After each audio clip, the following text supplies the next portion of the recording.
Knicks family, what's poppin' is your boy. You just watched the Knicks try to make a comeback versus the Indiana Pacers, but it was not to be as they dropped their first game back from the All-Star break, ladies and gentlemen.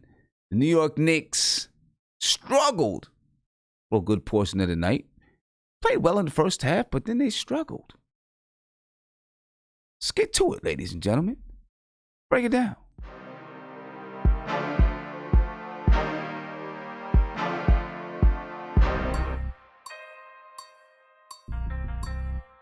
That's the G.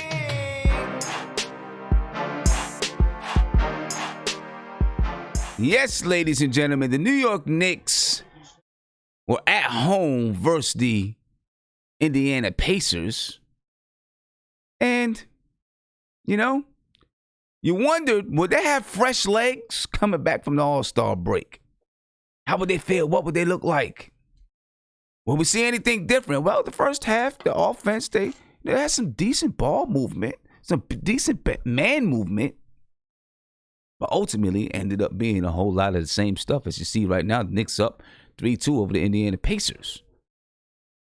If the Knicks were playing tough, they were playing hard. Domantas Sabonis, he throws that one down for the Indiana Pacers. The playoff-bound Indiana Pacers, RJ Barrett, he knocks one home fresh off of his 27-point outing at the NBA Rising Stars. The Knicks up 7-6. Julius Randle finds Taj Gibson under the basket. Taj Gibson dunks that one home, ladies and gentlemen. Let me get this ad off the screen. There you go. 9-8, New York is up. And Malcolm Brogdon, nice move to scoop his way around Mitchell Robinson to lay that one off the glass.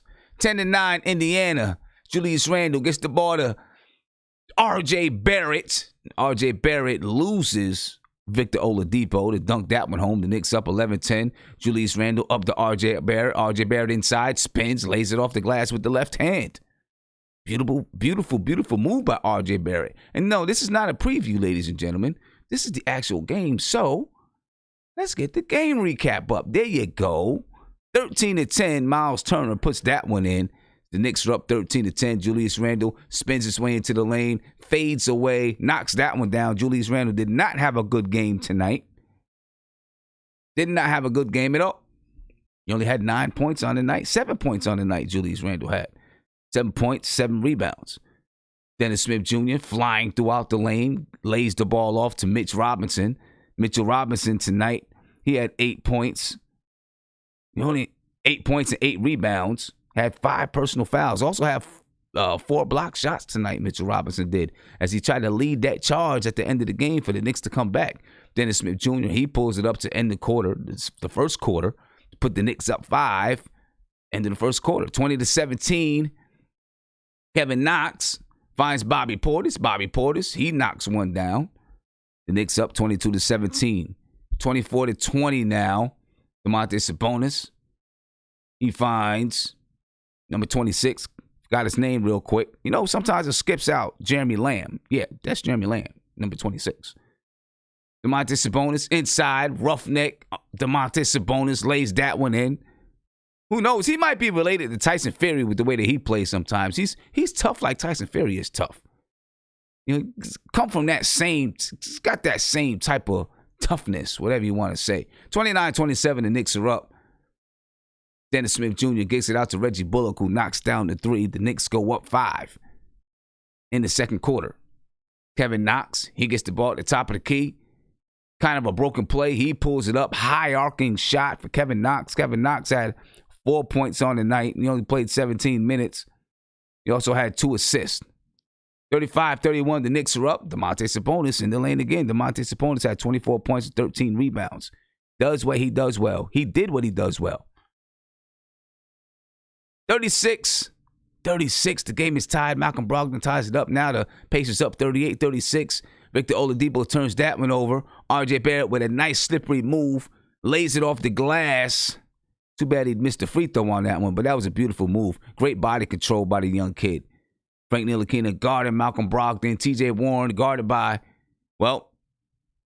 Taj Gibson and Julius Randle switched, and TJ Warren knocked that one down. Wrong guy to leave loose. 43-41, Miles Turner knocks down a 3. Miles Turner on the night, he had 8 points, 1 for 4 from the three-point line. He also had 8 rebounds. Malcolm Brogdon comes up the floor, finds Victor Oladipo. Victor Oladipo, he pulls it up from 3.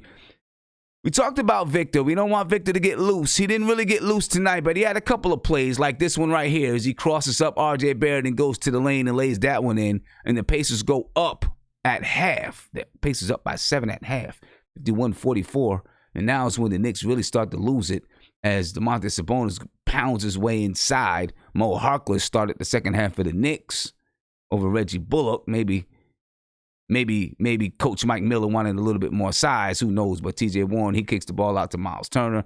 Miles Turner with the fadeaway. And all of a sudden, it's an 11-point lead by the Pacers. And then Victor Oladipo from Malcolm Brogdon takes it coast to coast, misses it, but T.J. Warren backs him up, dunks it home. T.J. Warren tonight had 27 points, 8 rebounds, and 3 assists. T.J. Warren was balling tonight. R.J. Barrett, he's playing ball himself, though. You got to give it to him. R.J. Barrett was hooping tonight. He looked fresh, looked spry coming off of that All-Star break, looked confident coming off of that 27-point outing at the NBA Rising Stars game, but Malcolm Brogdon knocks that one home. Malcolm Brogdon tonight had 11 points. He had 6 assists and 8 rebounds. T.J. Warren on the break, lays that one. Nope, he misses it, gets his own rebound and puts it back in. One of his 8 rebounds on the night. Domantas Sabonis. And now all of a sudden, the Knicks defense just looks terrible. So Mike Miller, what's he say? Well, I'm subbing everybody out. Takes everybody out the game. Puts in a new 5. But then you get more the same from Malcolm Brogdon as he knocks that one down. Dennis Smith Jr. finds his way inside, finds Mitchell Robinson. Mitchell Robinson, he started to have a good game here in the second half, and he kind of lit a light underneath the Knicks as he get one of his 4 blocks. Dennis Smith Jr., he pushes the ball up the floor. Nothing happened there. And then you skip over and you find Bobby Portis. Bobby Portis had himself a good game today, especially in the second half. Bobby Portis heated up just a little bit, 67-52. The Pacers are up now 74-52. It's a 22-point lead. Damian Dotson knocks down a 3. But the Knicks aren't going to stop fighting. That's the one thing you can say. In this one, the Knicks ain't going to stop fighting in this one. The Knicks just match up well with the Indiana Pacers for whatever it is, whatever reason why they do. They match up well. Dennis Smith Jr. kicks it out to Reggie Bullock. Reggie Bullock knocks down the 3. 76-59. 78-59. The Knicks trying to come back. Kevin Knox finds Mitchell Robinson with the left-handed dunk. Alley-oop dunk. That was beauty right there. 78-61. The Knicks trying to fight their way back into this game. T.J. Warren, he gets the ball. He floats it in. Can't go back and forth with these guys, though, when you're down 19 points. Frank Ntilikina, he gets inside, fades away. He knocks it home, and the Knicks trying to make a run at it. Frank Ntilikina had 14 points tonight. He had 14 points and 2 assists. Also had 2 rebounds and 2 steals. And then Bobby Portis knocks down a 3. Bobby Portis had 19 points tonight. He also had 6 rebounds, 1 assist. He was 3 for 5 from the three-point line. He was 6 for 11 from the field. Frank Ntilikina knocks down the 3. He first kicked it to Damian Dotson. Damian Dotson kicked it back. Frank Ntilikina with a smooth 3. The Knicks only down 12. Coming back, but then they let Justin Holiday knock down a 3. Justin Holiday had 6 points. That was 3 of his 6 points right there. Knicks down 15. D-Dot gets the ball to Julius Randle. Julius Randle kicks it out to Bobby Portis. Bobby Portis, he knocks down another 3. Again, 19 points, 3 for 5 on the three-point line for Bobby Portis. Then you got R.J. Barrett fighting his way inside, lays it off the glass with the right hand to keep the Knicks close. It's 91-80. The Knicks are in striking distance. Bobby Portis gets it to Frank Ntilikina, who knocks down another 3. Frank Ntilikina was 2 for 4 from the three-point line tonight, ladies and gentlemen.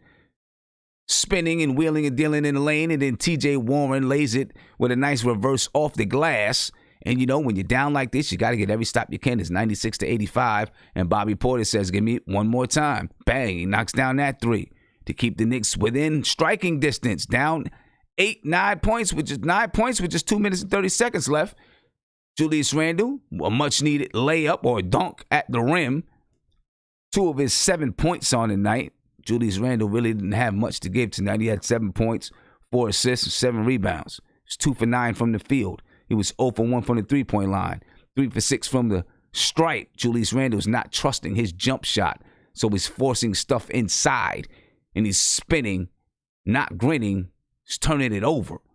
R.J. Barrett lets that one up, but not to be, ladies and gentlemen. The Knicks lost tonight to the Indiana Pacers. Look, the Indiana Pacers are on their way to the playoffs. Indiana Pacers are trying to figure out how they can get Victor Oladipo in the mix of things. You know. May 4th, you said, man, you keep hoping Mitch shows something and look at the highlights. Where's Mitch? Mitch was out there tonight. Mitch played 17 minutes. He got into a little bit of foul trouble. He had 5 fouls, 5 personal fouls on the night. You know, but he did, he changed the game when he came in the second half. Just need Mitch to stay on the floor. You know what I'm saying? But he did change the game when we got in the second half. The Knicks unable to pull it out tonight. What did you expect for a team that's fighting for a playoff spot?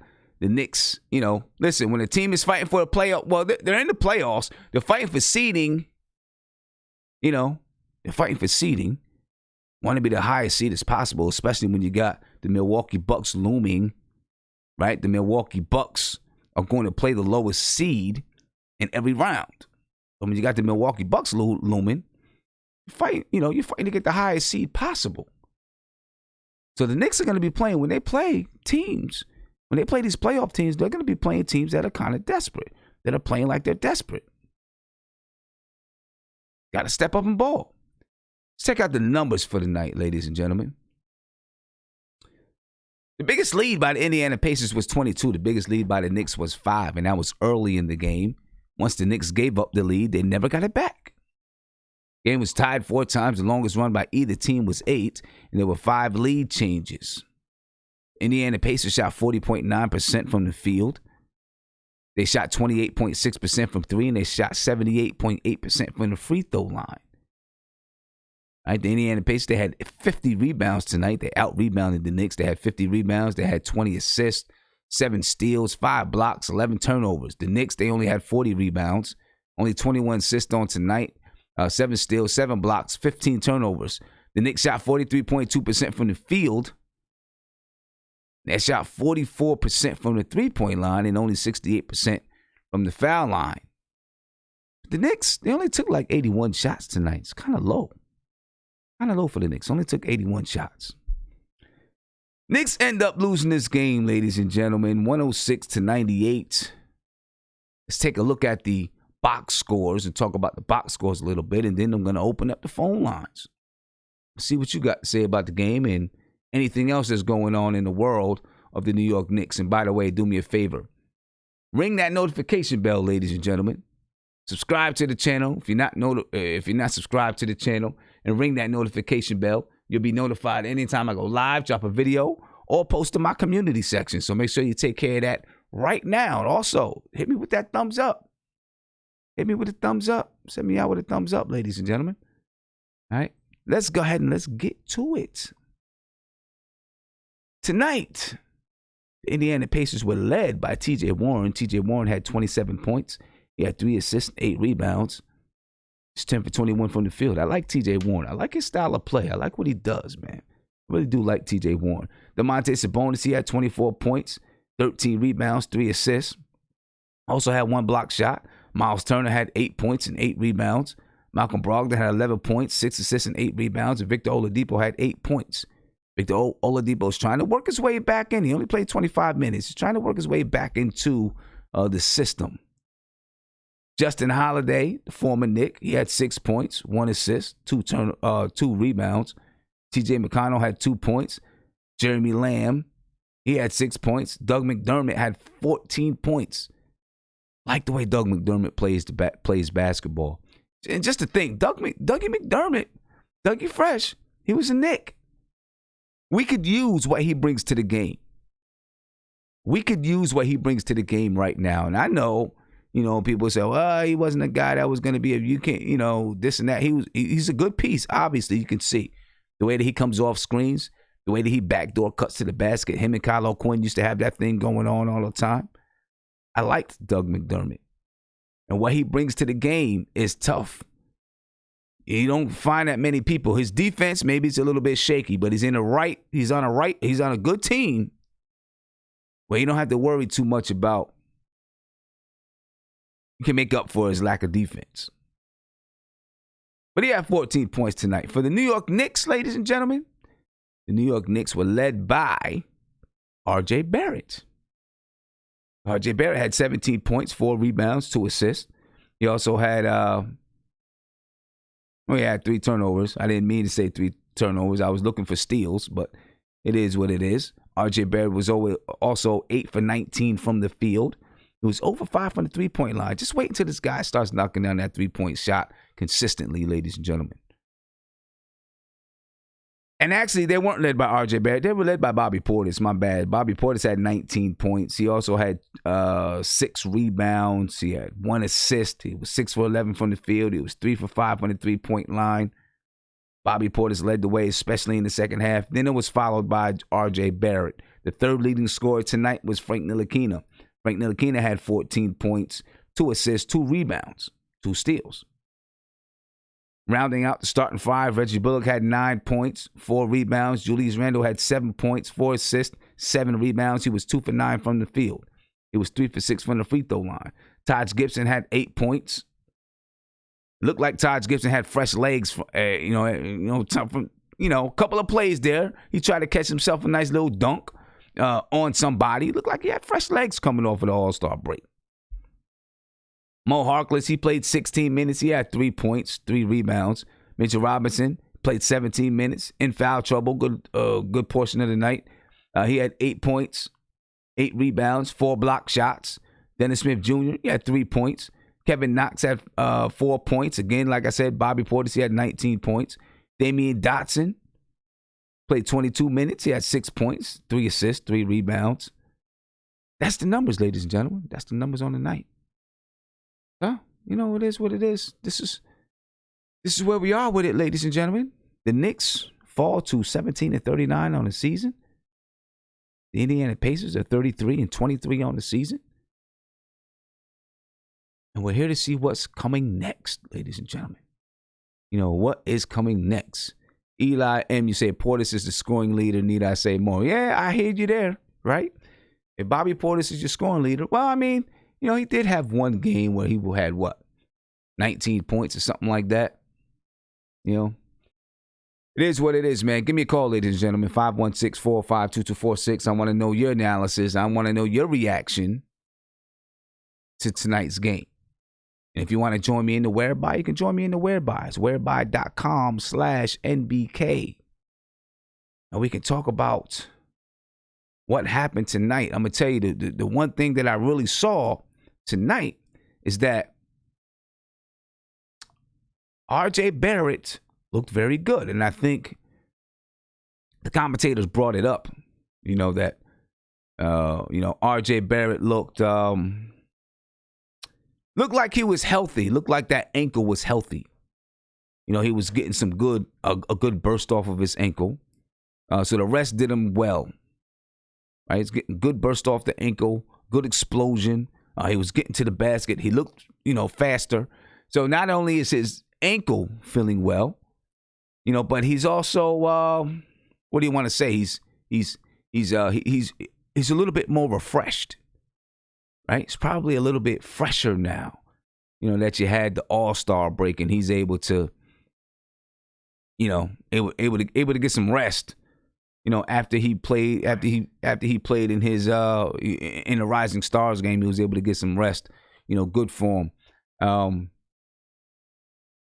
Frank Ntilikina, glad to see Frank Ntilikina come out and have a good game and knock down some shots. Like I said, Frank Ntilikina, he was 5 for 11 from the field. He was 2 for 4 from the three-point line. It's not every night that Frank Ntilikina is going to come out and knock out shots. But we got it tonight. And we need to see more of it. And look, Elfrid Payton is going to be day by day. Okay? Elfrid Payton is day by day. And Frank Ntilikina is going to have to, he's going to have to be in that spot. He's going to have to man that starting spot. His defense is obviously there. You know what I'm saying? So, I like what I seen from Frank Ntilikina. We'll see if it continues. He's fresh off the All-Star break, got a chance to rest his legs a little bit. We'll see if it continues. Let me get to a phone call here, and then we'll talk some more about some other things that I saw that I liked. Caller, you're on live with Nothing But Knicks. What's poppin'? Yo, how you doing, Tim? How's everything, bro? I'm good, brother. How you feeling? Pretty good. That was a good game, defensive game, Yeah, the Knicks, they match up well with the Indiana Pacers, so right. it was a defensive type of game. Yeah, that's a bonus, though, man. He's a really good player, man. Who? Man, Sabonis, he's really good, man. Like his footwork and everything, and his defense, man. Like that kid's a problem, Sabonis, man. Yeah, he has great footwork. Crazy. Great footwork. He's aggressive. That's one thing that I really like about him. He's very aggressive. You know what I mean? Yeah. He's one of those guys that every time he makes a move, whether he's going to the basket, getting a rebound, he bumps you and he hits you, and it makes you frustrated. He's one of those type of guys. Yeah, exactly. And you need those kind of guys. I think all the people got hurt, right? Because he wasn't in the game much in the second half, from what I remember. I think he got hurt again. But I just want to say mostly, man, like, I'm not one to want to give up on young players, but, it's Kevin Knox, man. He's just brutal, man. Like, when we were coming back late in the fourth, he gave up, I think, like 9 straight points. I don't know why we have him guarding McDermott, who's running around screens all game, and T.J. Warren, who's playing great. Like, I don't know where we put him on defense because he can't defend anybody. Well, like I can tell you where you put him on defense. I can tell you right now where you put him. You put him in the G League. This is what he needs right now. He's got to be somewhere, man. He can't. And this coach is fighting for his life, to keep his job. And people say, "Oh, play." Why would you play Knox if you needed every win to keep your job? It's not that easy. Just because he's young, I get it. You want to see the young players, but how could you play him? Well, Knox, he shouldn't play him because Knox should be down in the G League. I don't know, what the issue is. I'm not sure who Knox's agent and people are, and they could, listen, agents play a big role in what happens a lot of times, and the agent could put up a fuss. Who knows? You would think that the agent would want him to go to the G League so that he can, build his confidence and then get back into the league and play. You know what I mean? It's not even like the offense. It's not like he's been good on offense anyway, but like it's just the defense, man. Like it's horrendous, man. Like, man, it's just like when we were making that comeback in the fourth, his defense just burned us bad, man. Like Warren was eating him up, McDermott. It's just like, what I think it is with the Knicks, man? Like, I think to send Knox down, like they worry so much about perception. So it's like, oh, okay, we drafted someone, in the top 10 with the top 10 pick, and we're sending him to the G League because he's not producing. Whereas, like, another team like can do that, like say the Magic, where there's not going to be that media pressure. It's like, you know what I mean, like that backlash. Like, oh, you took someone in the top 10 and they can't play. You know what I mean? Like we just worry too much about what people are going to think about, what we do. You know what I mean? We'll see. We'll see what happens with. We'll see what happens with him. We'll see what happens with him. It's not much. There's really not much more we can say about it, but let's see what happens. Pick, man, like we can't afford that to miss. I'm not saying it's be totally missed yet. He's still, young. I get it, but you got to show me something, man. Like something. You know what I mean? Like. Let's hope that the Knicks go ahead and put him in the G League, and. I don't think they're gonna. There's only 27 games left to the season. I don't know how many games are even left in the G League. Right. You know what I'm saying? Right. So I don't think that they're gonna go. I don't think that they're gonna do that. But we'll see. What else? What else did you see from the game, man? Frank was okay. He defended Brogdon pretty well. He could defend. Warren ate us up and Sabonis. That was really it. It was a low-scoring game, which I knew it would be. Barrett played well. It's just got to keep working on that jump shot, man. You know, he's strong, he's tough down low, you know, but got to be able to shoot a little bit, man.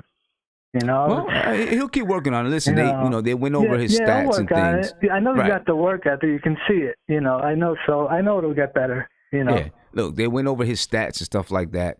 You know, he's like, you know, he's one of the top 5 scoring rookies in the league.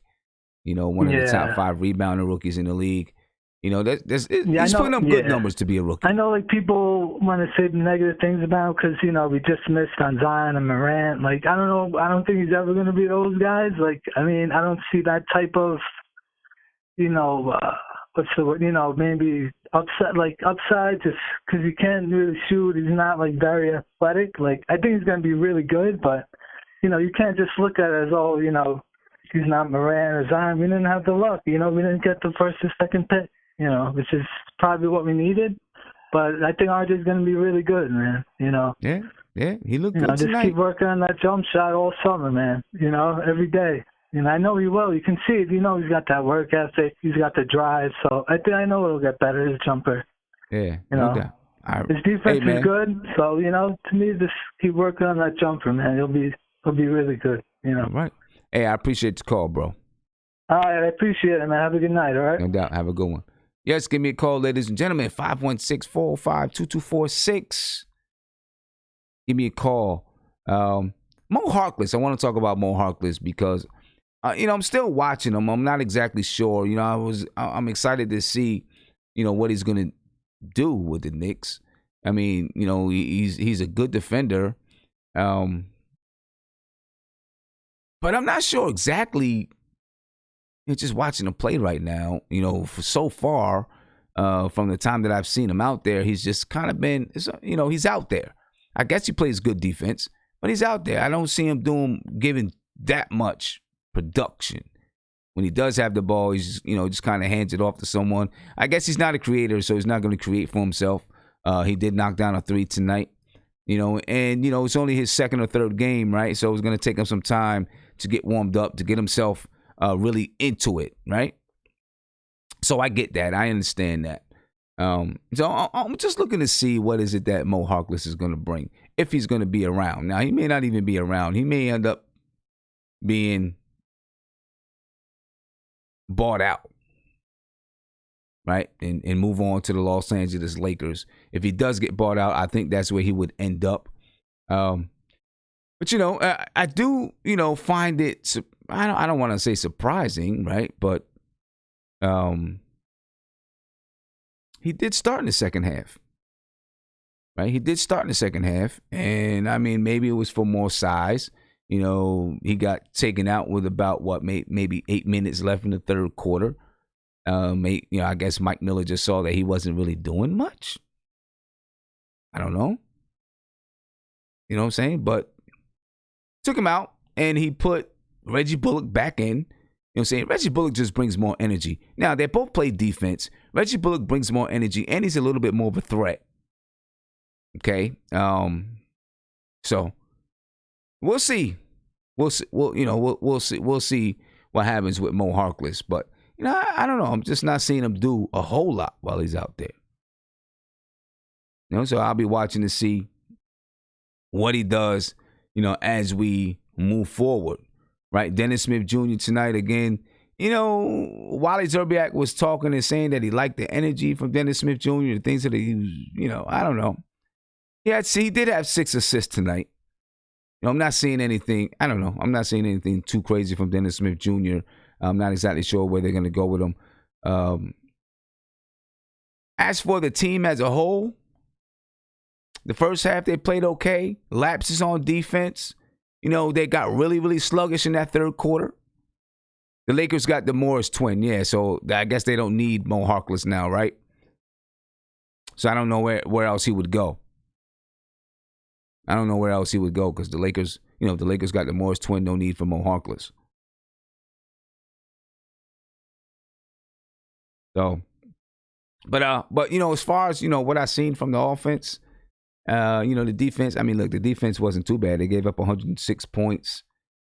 And you know, it wasn't too bad in the first half. Second half, it got sloppy. And they had a lot of holes. They gave up a lot of holes, but they only let the Pacers shoot 40.9% from the field and only 28.6% from three. The offense is the biggest problem for the Knicks. They shot 44% from three tonight, mainly because of Bobby Portis. Bobby Portis was hot. They only shot 43.2% from the field as a whole. So there it is. That's what you take from that. That's what you take from that. Let's move into some more just news and rumors and stuff from the New York Knicks. I'm pretty sure you guys heard the news about James Dolan winning his court battle with Charles Oakley. Right? My hope is that now maybe Charles Oakley will be welcomed back in the Garden. Right? Steve Stout.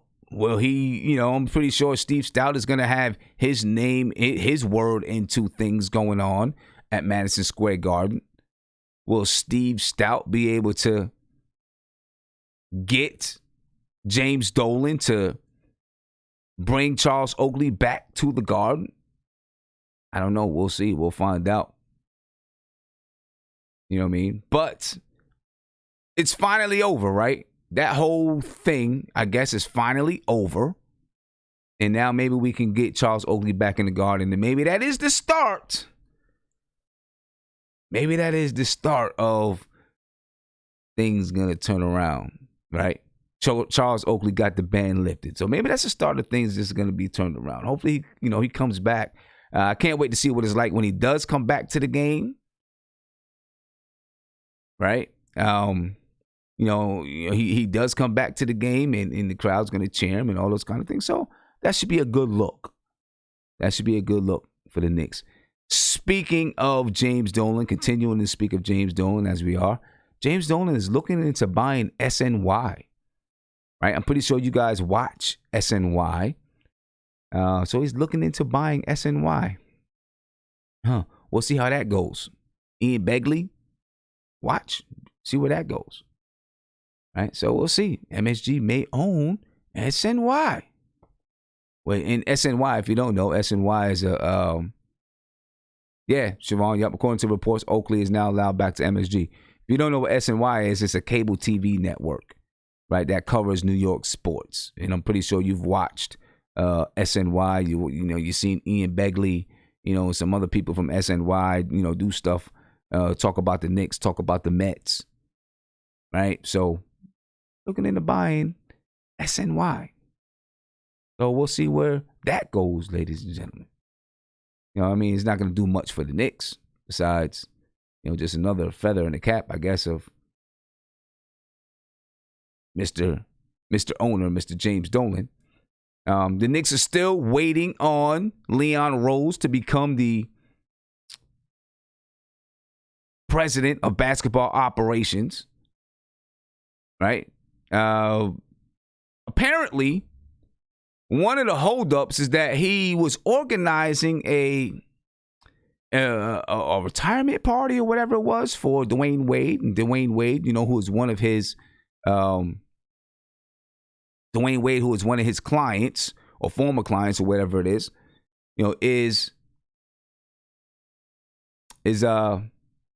he organized his birthday party or retirement party or whatever it is. They're honoring Dwayne Wade, and it's going to be this weekend.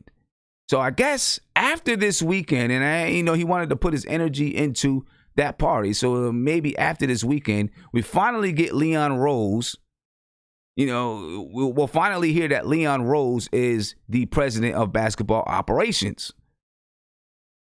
Right now, Scott Perry is the GM, and he's the interim president of basketball operations. Not much for him to do right now.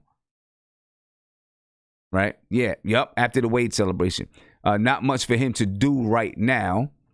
Okay. So it's just interesting to see what's going to happen when he does get here. The first thing that I'm going to be looking for when he gets here is to find out, to hear from him. Well, first I want to find out who he hires as a GM. Right? We'll talk about that stuff with Allen Houston and, if Allen Houston is going to have a shot at becoming a GM. Right? But That's the first order. That's the first thing that needs to be done. He's got to hire the GM, and I'm hoping that he hires someone who has experience, somebody who has understands how to run basketball operations, right? Because he's going to be green. He's going to be new to the game. He's going to need somebody who has some sense of running basketball operations, all right? After he hires that person, then I want to find out, I want to hear what is the true direction. You know, we heard all this stuff from Steve Stout. I want to find out what is the true direction.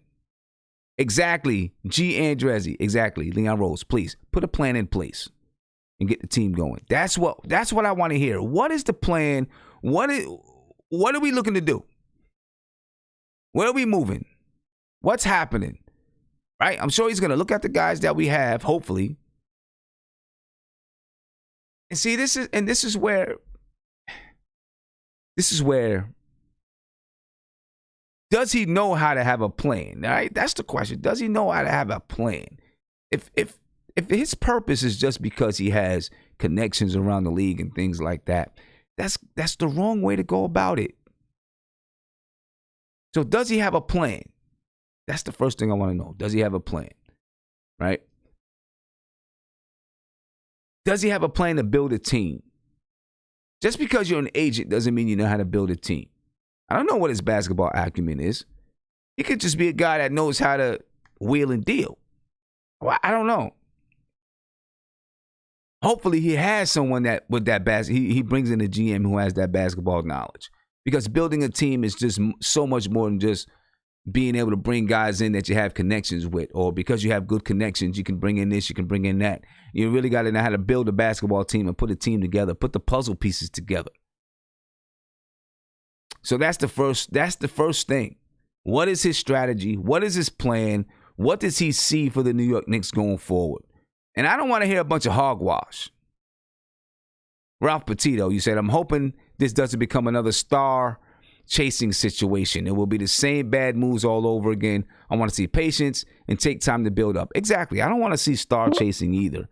But what fears me or makes me afraid is that that's what will happen with Leon Rose. We'll start to see star chasing.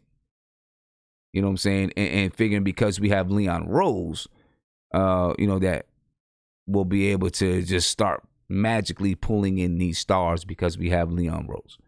I gotta see a plan. May 4th, you said the direction is we set, but we don't have to do nothing this point forward. Do you want to? No, I don't understand what you're saying. You said the direction is we set, we don't have to do nothing this point forward. No, I don't understand what you're saying there. So you're gonna have to break that down to me, because that might be on a whole nother science than I know than I'm on. You know what I mean? What you just said might be on a whole nother level. So you're gonna have to break it down to my level. I don't understand what you said. You know what I mean? I got my man Gamal in the chat. All right, let me get the Gamal, see what he's looking at, what he's talking about. Got the winter hat on. Must be cold in the house. Got to pay the electric bill. The heat got turned off. Whatever. I don't know. Damn, what's going on, man? Yo, it was good, Sim. Nah, I just came back out from outside, man.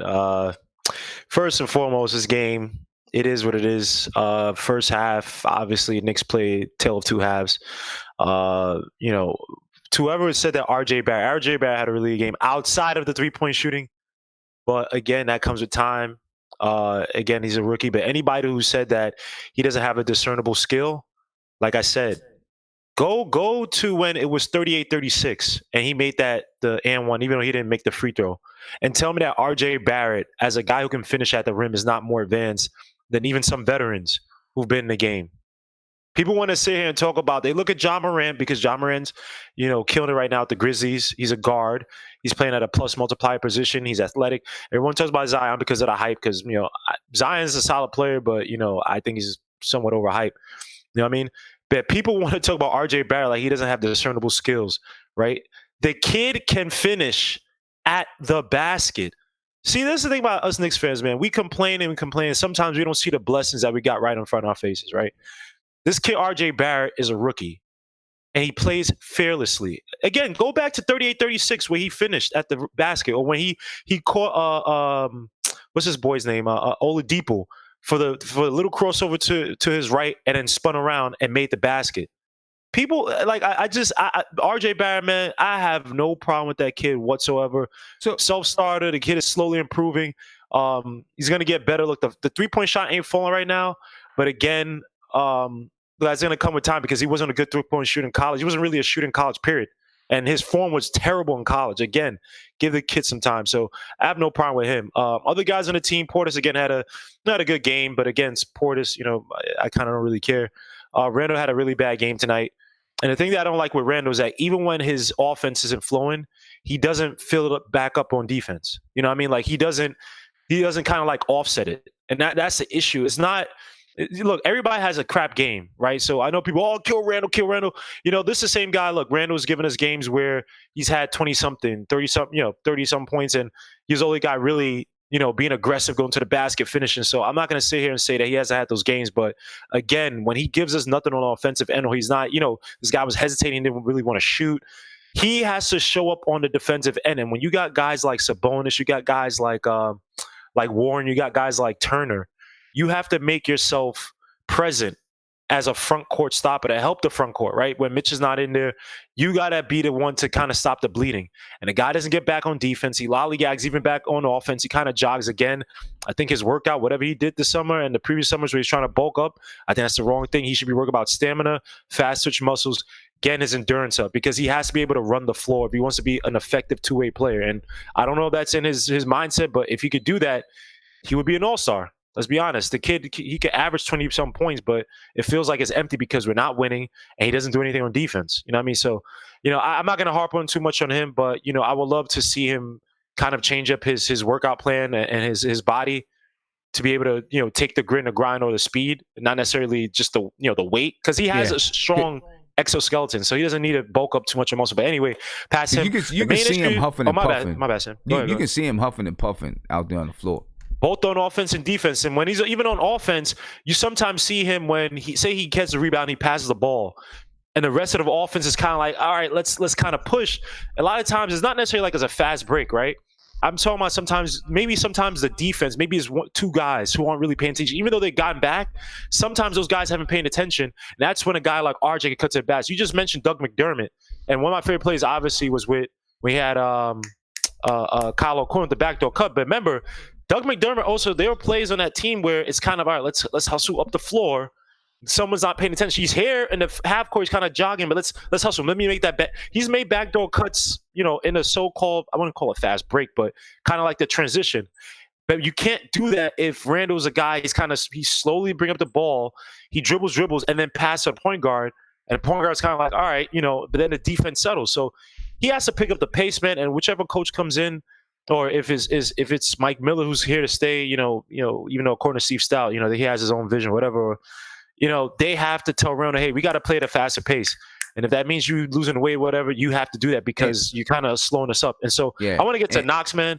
I agree with you 1,000%. We've been saying this. One more thing, though. I think also, though, with Randle, when you're, I don't know how much running they do in practice or whatever it is, right? But if you're dogging it and you're just going 50%, when you're doing some of those things, when you have a chance to do it, then you can't expect that you're going to get on the floor and be able to go up the floor, a bunch of times and actually play good defense and not get tired and stuff like that if you're not making yourself be in shape. You can do all these, videos of pushing sleds and doing things like that. But when it comes to the endurance side, if you're not really working on that endurance, and when you do work on endurance, you're not really putting the effort out there to actually make yourself build that endurance, then you can forget about it. You know what I'm saying? You can forget about it. You'll get tired every time you run up and down the floor. You know what I mean? Because you got to build that endurance up. And that endurance, you don't just do it over one season either.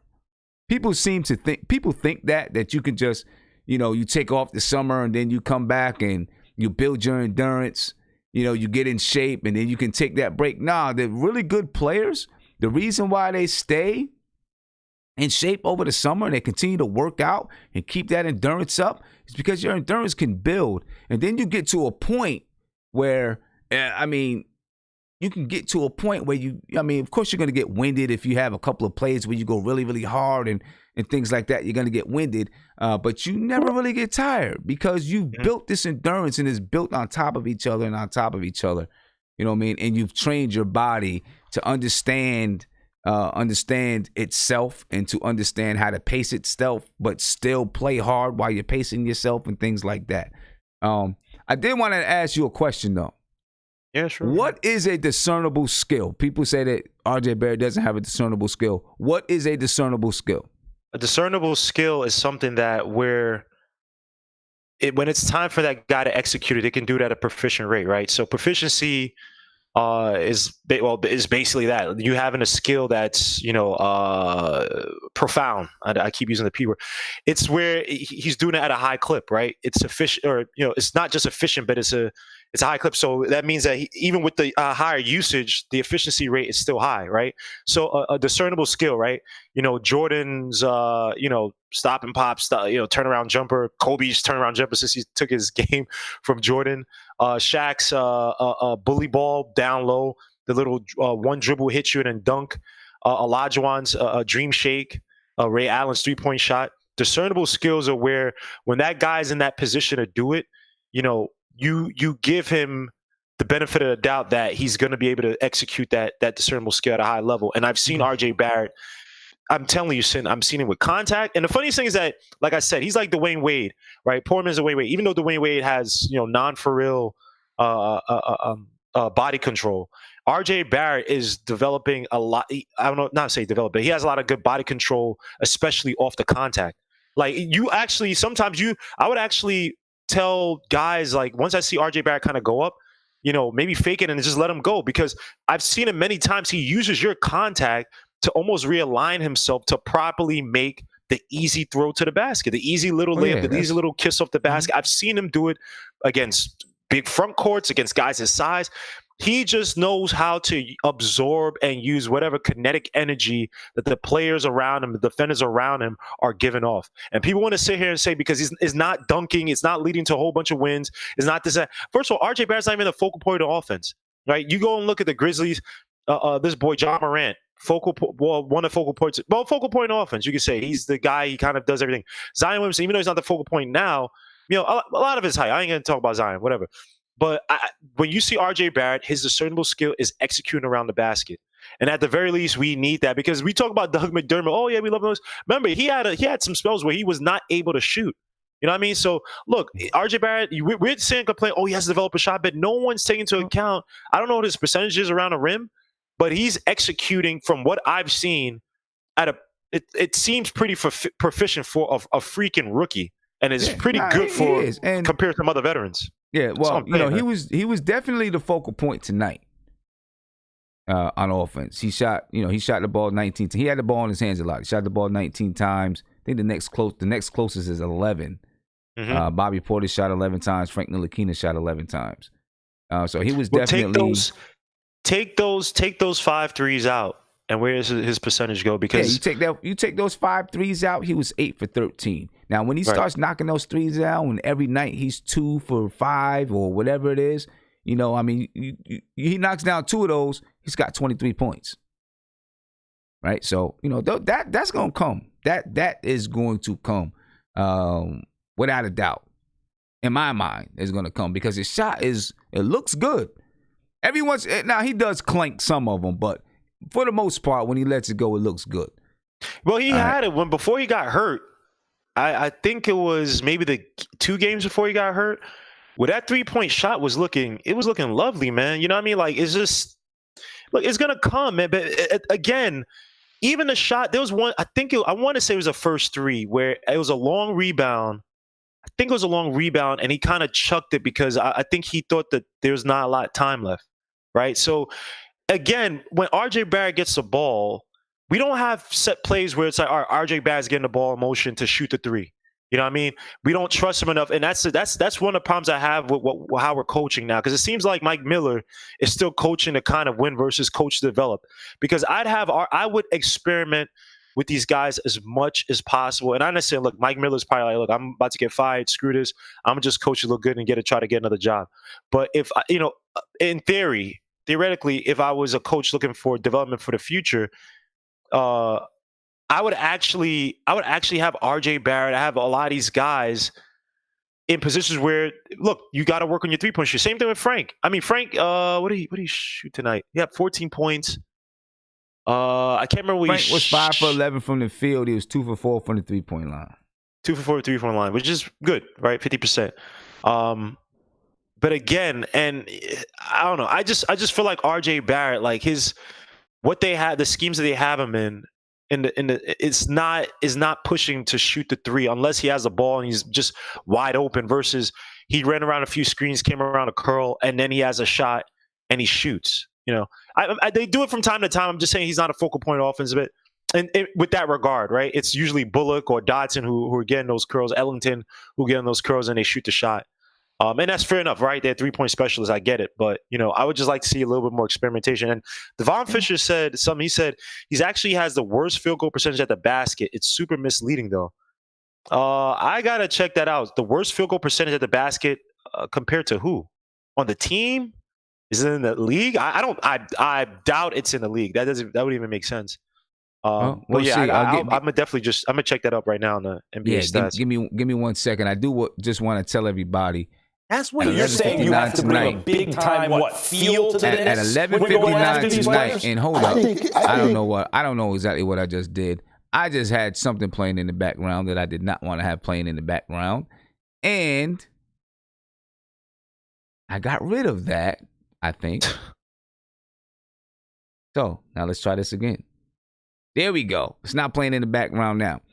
At 11:59 tonight, we're gonna do Hip Hop Weekly on the Front Stoop. So make sure you join us. We're gonna talk about Royce da 5'9's new album that came out today, Allegory. We'll talk about that a little bit. We'll talk about Jadakiss dropped the track, and he's got an album coming out next week. And of course, we're gonna talk about the fight coming up tomorrow night. And we got a lot of more stuff to talk about. So we're gonna have a good conversation tonight. 11:59. So I'll be getting off of here in about 10 minutes so I can get ready for that stream. So make sure that you join me on the Front Stoop at 11:59 tonight. And I got the link coming up in the chat, ladies and gentlemen. So the link is right there. You can click on it. All right. Go ahead, man. Oh, me? And the last thing I want to say was Knox, too, man. That boy needs G League because the stupid fouls he gave up early. I wasn't able to watch the fourth quarter, but I think there was a foul in the second quarter where the one with the three where he grabbed the guy's arm. You remember that one? Uh-huh. And I'm just like, dude, like he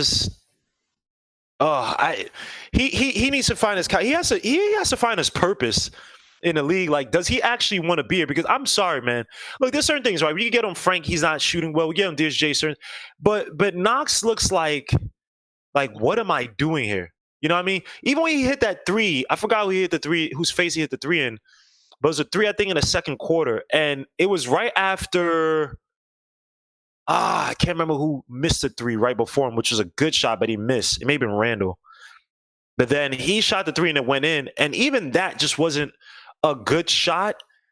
And for a guy who you're hoping, and like he had the one where he drove to the bat and he just lost the ball and he just threw up his hands. And even Wally was like, dude, all the strength you develop in the summer, you have to be able to kind of translate that into finishing at the rim, because literally if he just holds the ball, he's right there at the rim, easy layup. And the things we saw in the summer, it's like, what did he lose? Because we saw him in the summer. He was using his elbows to like create space and make layups. I mean, obviously he's playing against lesser competition, but some of the things you see now, like tonight, I remember we were talking about this where he made a layup, some big body layup where he kind of uses elbows, and he had the same opportunity tonight. He just throws the ball and he just loses the ball. And it's like, dude, like every time I forgot who I think maybe it's James Sanchez or something like that. And I was joking, like every time Knox goes after the ball, right, like a loose ball, so I just get scared when he comes down because he usually loses it. And it's like, the clumsiness is just, I don't know what it is. I don't know if it's nerves. I just don't know if I'm telling you, he's lost his confidence.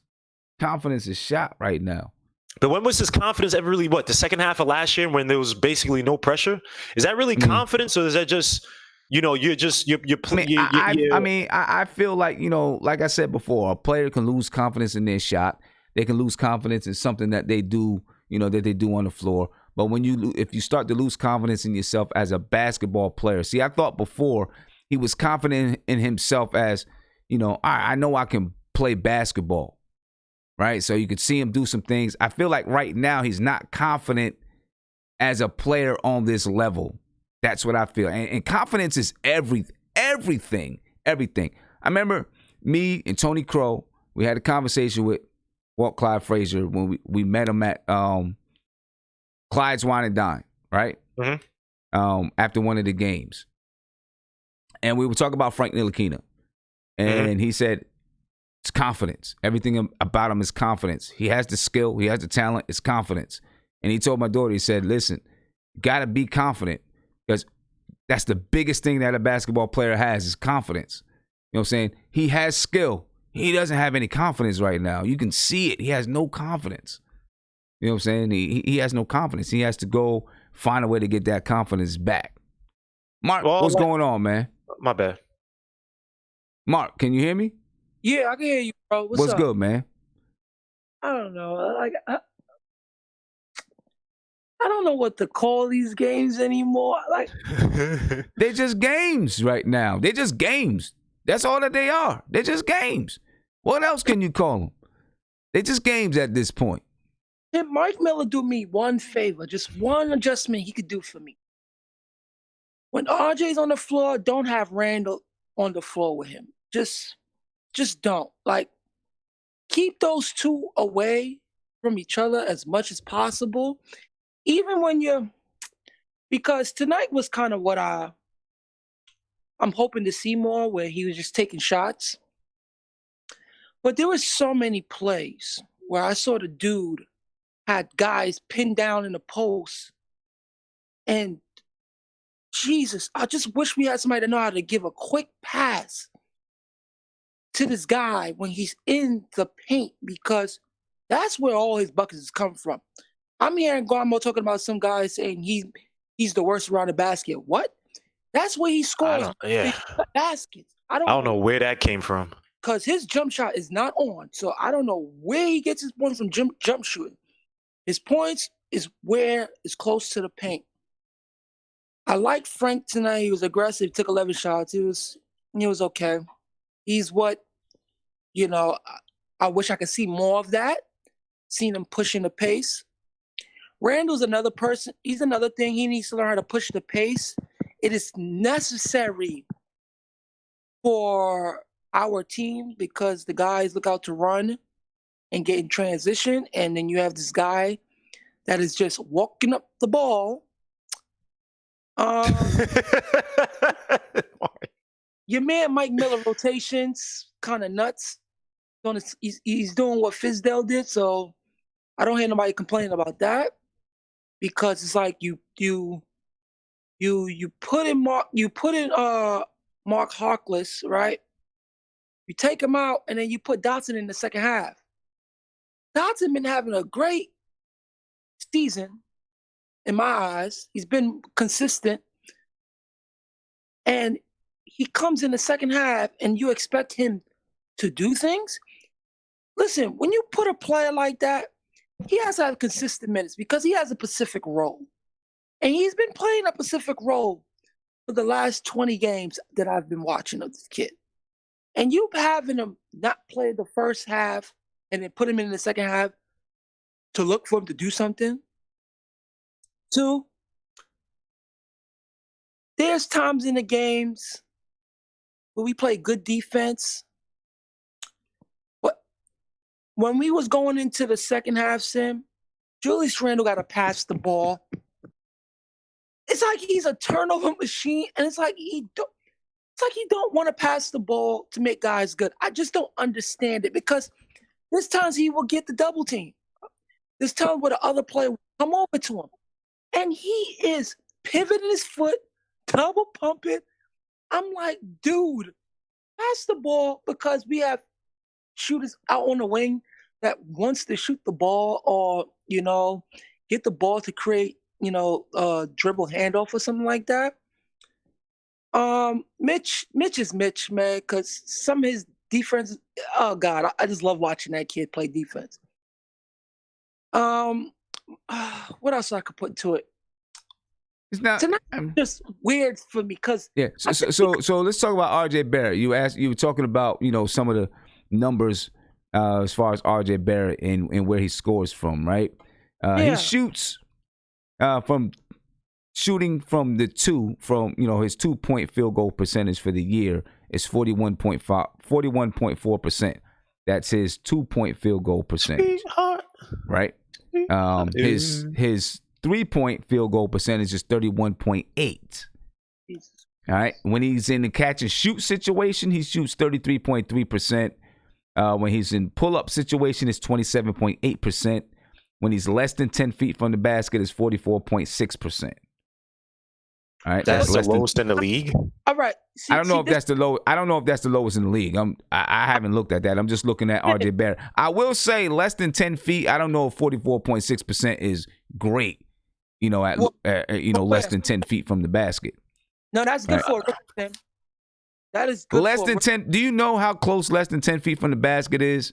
I mean, I don't know. Anyway, that's actually not that close.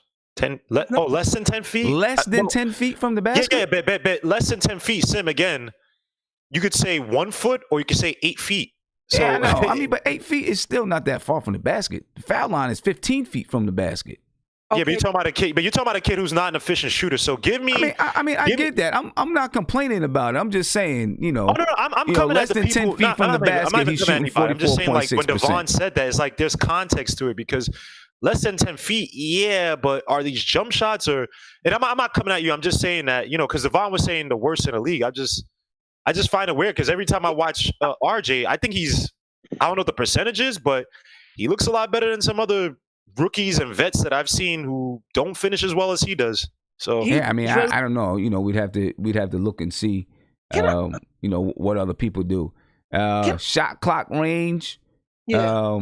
When the shot clock is, when he's shooting, a lot of these shots. I guess the average, he shoots 64.7% when he shoots within 24 to 22 seconds on the shot clock, right? So so that's shooting early, I guess, right? When it gets down to where it's late in the shot clock, right? 7 to 4 seconds, he's shooting 34.8%. 4 seconds left, he's shooting 39.1%. The average, that people shoot is between 15 and 7 seconds left on the clock. He shoots 36% there. All right. So obviously he shoots better when it's early. A lot of that could be fast breaks. Yeah, see how right? he gets so when he's on fast breaks, he shoots better. Now here's one for you, right? When he shoots the 3-point shot late in the clock, he shoots 62.5%. So when there's 7 to 4 seconds left on the shot clock and he shoots a 3, he's shooting 62.4%. I want to say one Everything thing. else is 34% or below. I want to say one when it comes to him, right? Right. Hold up, Mark. Let me finish. I thought you was finished. I'm sorry. All right. When he shoots when he uses 7+ dribbles to get a shot off, shoot 34%. 3 to 6 dribbles, shooting 38.4%. 2 dribbles, he's shooting 33.7%. 1 dribble, when he takes 1 dribble, it's 52%. No dribbles is 58.9%. Usually, I guess if it's no dribbles, maybe he caught it, someone passed it to him for a layup. Yeah. Those type of things, right? You put him. And then he shoots best when he's wide open, obviously. When a defender is close to him, 4 to 6 feet, he shoots 46.9% from the field. 2 to 4 feet, 41%. And when he's shooting, if someone is 0 to 2 feet, very tight on him, he shoots 30%. Now, and that is so when he's shooting less than 10 feet and he has defense on him, right? If he's shooting less than 10 feet and he's wide open. Now this is weird. No, I'm sorry. This is more than 10 feet. All right. More than 10 feet when he's wide open, he's shooting 28.6%. This is more than 10 feet. He shoots 32% if someone is 4 to 6 feet away from him. If someone is right tight on him, 2 to 4 feet, shoots 21%. And if they're very tight, 25%. I mean, listen, this is all stuff that we already know, that he has to improve his shooting and scoring. And that's going to come. He's a rookie. Yeah, he's a rhythm player. And the offense that we run, it don't introduce him enough. That's what I said. He's part of the offense. And when you watch, even when he's chucking those threes tonight, he was chucking them because there's a sense of when he's playing that he's not going to get the ball. Listen, getting the ball don't mean he's going to take the shot. But getting the ball means is to feel it, to get the energy from it, move with it, move with the ball, try to create for others. It's not a lot of that when it comes to him. It's a lot of stagnant basketball with us, especially when he puts these lineups. Listen, what would help his game more is taking Randle. He can't be on the floor with Randle. Can I say something, Mark, real quick on the Randle thing? Can I say it real quick? I agree with you. That one thing we got to stop doing with this Randle thing, we got to stop forcing the triangle clear out stuff they try to do with Randle all the time, man. Like, we do it to start the game. We do it when we're in trouble. Because the thing about it is not as if Randle's operating like Jokic, where it's like, all right, he got the ball, or like the old Arvydas Sabonis, catch the ball in the post and literally be a century where guys are cutting, popping right back out. I saw a play tonight where Randle had it in the post, and it's not necessarily just on Randle, it's also on Mike Miller. Yeah. Randle had it in the post, right? And Frank was just standing out on the perimeter. I forgot who else was in, but literally there's no movement on the perimeter, so you're just basically betting and banking on Randle executing in that position, and he didn't even have really good position. I think he missed the shot because it was just not a good position. So I'm like, that's not an offense, man. Like, I don't know why they try to treat Randle like it's just, all right, do that, go in the post, and if it all fails, maybe it hits out or something like that. It's just we get so stagnant, and we force that same triangle clear out with Randle, and it's like nothing else happens from it, man. So it's not even. When it comes to RJ and Randle, it's more for me is spacing, because Julius Randle do not space properly, because he looks. It's like when he would set a pick and roll with RJ, he don't set it fully, but he don't spread. When you're especially with RJ, when Randle's trying to set the pick, he's supposed to move far off so he can be more of a decoy for when RJ comes off the pick and roll. And it don't create the space for him because he's not as fast. But one thing about him, he is strong. So he will be able to feel the contact and move whoever's on him. But Randle's spacing when RJ's on the floor, I'm just tired of watching those two. I mean, the only thing I say, the only thing I'll say to it, right? I think the Knicks spacing altogether is bad, right? Yeah, altogether, the Knicks spacing is bad. But when you look at RJ Barrett and you look at the top 10 lineups that include RJ Barrett, all include Julius Randle. Okay, that's the top 10 lineups, and we're talking about as far as scoring, defensive efficiency, and all of that. Every lineup, every top 10 lineup that includes RJ Barrett also includes Julius Randle. And that's not, and I'll read them out for you. The best lineup, obviously Marcus Morris is no longer here, but the best lineup that the Knicks had, this is so far this season, RJ Barrett, Taj Gibson, Marcus Morris, Frank Ntilikina, Julius Randle. The second best, RJ Barrett, Marcus Morris, Elfrid Payton, Julius Randle, Mitch Robinson. The third best, RJ Barrett, Julius Randle, RJ Barrett, Reggie Bullock, Taj Gibson, Elfrid Payton, Randle. The fourth is RJ Barrett, Taj Gibson, Morris, Elfrid Payton, Randle. Obviously, you got to take, Morris is no longer here, so we'll see what that ends up to be, how that ends up working out. But, I'm just saying, the way that the numbers work out as far as stats are concerned, I'm just saying as far as stats, the top lineups that include R.J. Barrett also include Julius Randle. Light, what's going on, man? I got about What's good with 7 minutes left, man. I got to get on the front stoop, but what's going on? Oh, all right. So the front stoop's happening tonight. Yes, sir. What's Yep, the 11:59. What's Right the after lineup this. for the front stoop? If you don't mind me asking, what we talking about? We'll be talking about Royce the 5'9's new album. What we talking about? All right. You know, the track with Jada Kiss and, you know, the new track Hunting Season, Jada Kiss. We'll be talking about a little bit about the fight. We'll talk about some other stuff that's going on too. So it should be fun. But should be good. Sounds like it should be good. As far as tonight's game, I think the biggest problem we had was I saw a complete lack of cohesion. Julius Randle looked checked out to me. He looked like he wasn't committed to anything the team was doing. On defense, he seemed half-hearted. His offense looked like as soon as he didn't have success early in the game, he was no longer worried about anything else. He did his usual won't move the ball when the double team comes. I think RJ did a good job being aggressive. I felt like he settled early for shots. But in the second half, he really took it. He seemed to take it to the hole a little more frequently. I was happy with that. I wasn't happy with him settling for them jump shots early. But again, I really feel like it comes down to the team doesn't seem to be a team, and that's hurting us in the long run. We didn't see success until late in the game because everyone started to actually try. I saw a committed effort towards the end of the game, albeit for not. It was the first time that I saw the kind of energy and effort that it would take for us to win ball games. But it was just for like the last 10 minutes of the fourth quarter. You know, watching it throughout the course of the game, they just really seemed like they were mailing it in. Like they really wasn't involved. And I feel like it started with Julius Randle.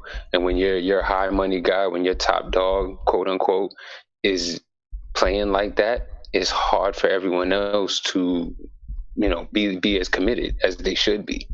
You know, he's not a leader. And the fact that he's been propped up for our team like he's supposed to be a leader is a problem. Because it leaves everyone else wondering who's the leader. And that's when you run into these moments where guys are trying to be the hero by tossing up a three randomly, random drives to the hole by guys you don't expect it from. That's all people trying to fill a role that's really lacking on our team. Yeah. So, yeah. Yeah. And we'll see. I'm going to be interested to see coming down the stretch these last 26 games, which guys, and Randle will probably be one of them, which guys check out mentally and which guys stick it out. I think Randle's gone. Hard. I think I think he's already checked out. Maybe. Personally. Maybe. He even sounded like it in the practice interview, because I don't know if you saw his practice interview where they asked him, about if he checked out RJ's performance in the rookie game. He said he didn't really see it. They asked him if he felt rested, and he made a comment like, "Oh yeah, nah, not really. I'm still kind of sore." Like, he just doesn't sound like. It reminds me of when KP was saying he was tired. That's what it sounded like to me. He didn't sound like a guy who had the energy that it was going to take to, because Mike Miller was talking about, we got a 27-game season now, and that's how I'm looking at it. It right kind of sounded like Fizdale, and it was like, yo, this is our playoffs, right? Randle don't sound like that. Randle sound like, yo, I'm ready to go chill on the beach like I was during the All-Star break. That was nice. Yeah. Well, let's see what Mike Miller does with that.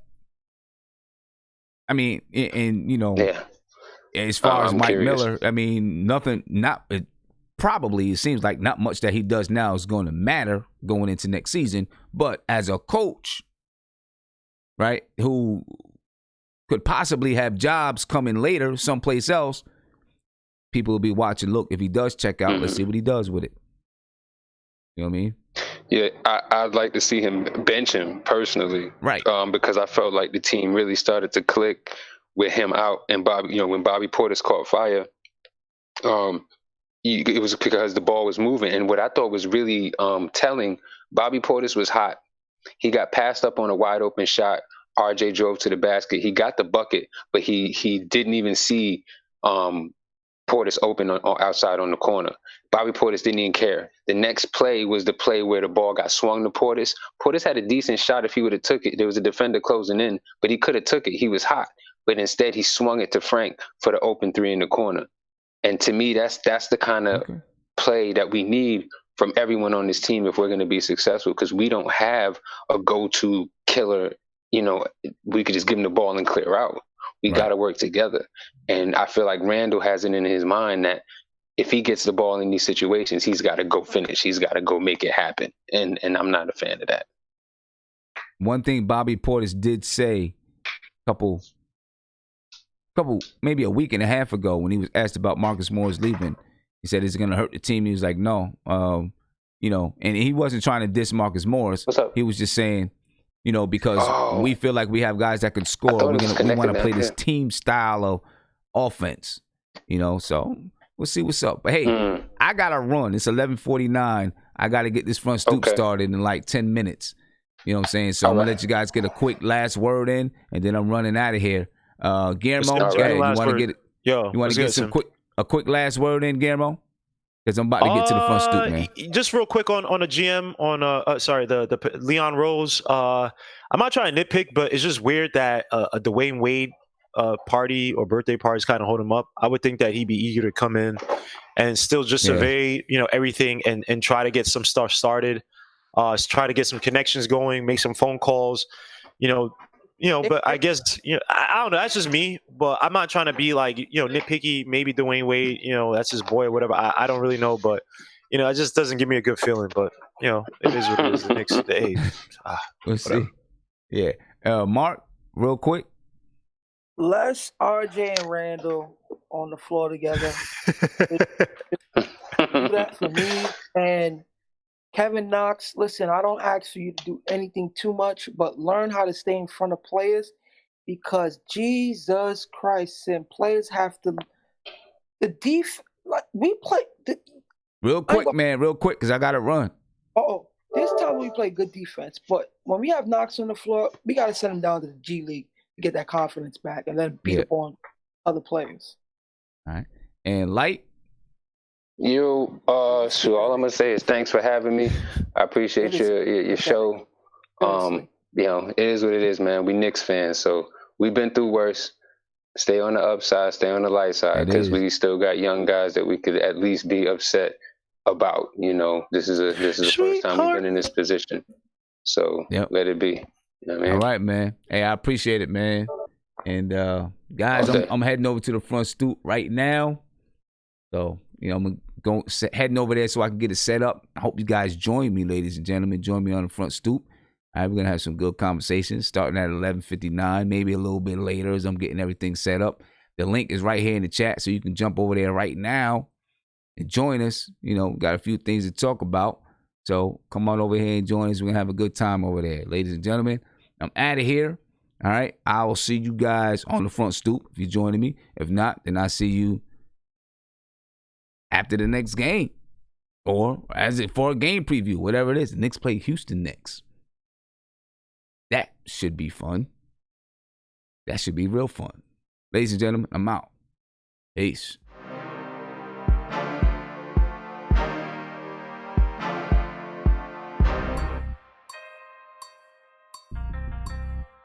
That's the